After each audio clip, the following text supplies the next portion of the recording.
Chris Hipkins has been sworn in as the 41st Prime Minister of New Zealand, completing the transition of power from Jacinda Ardern.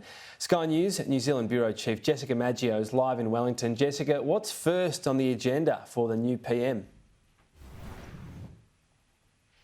Well, Tom, after the formalities of this morning and being sworn in as the 41st Prime Minister of New Zealand, it's essentially straight to business for Chris Hipkins. Now, he'll be looking at deciding on a cabinet reshuffle and perhaps some laying out of new policies and whether he'll get rid of any former policies from Jacinda Ardern's cabinet that didn't do too favourably, particularly as polling would have revealed last year with those lowest ever rating results. So it's back to business, as I say, but he essentially is currently heading into his first cabinet meeting of the year. That was always in the diary.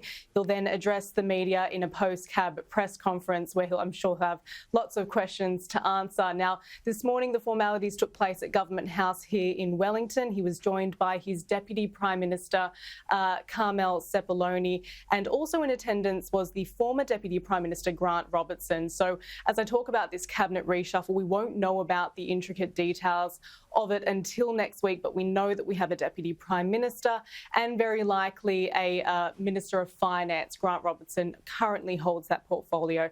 Very likely that he will continue to do that.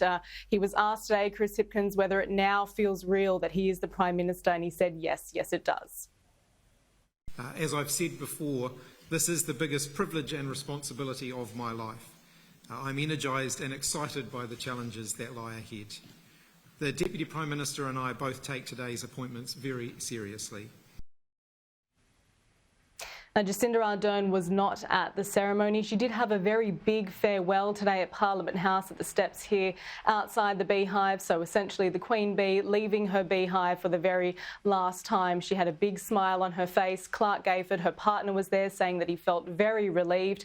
And very interestingly, the Prince and Princess of Wales this morning shared a rather touching send-off to Jacinda Ardern. They shared a tweet saying, "Thank you, Jacinda Ardern, for your friendship, leadership and support over the years, not least at the time of my grandmother's death. Sending you, Clark and Neve, our best wishes, William and Catherine." So that's very cool. I'm not sure many politicians would have left politics and had such a nice, touching and very personal send-off from a royal family member. Jessica Maggio, live there in Wellington. Thank you.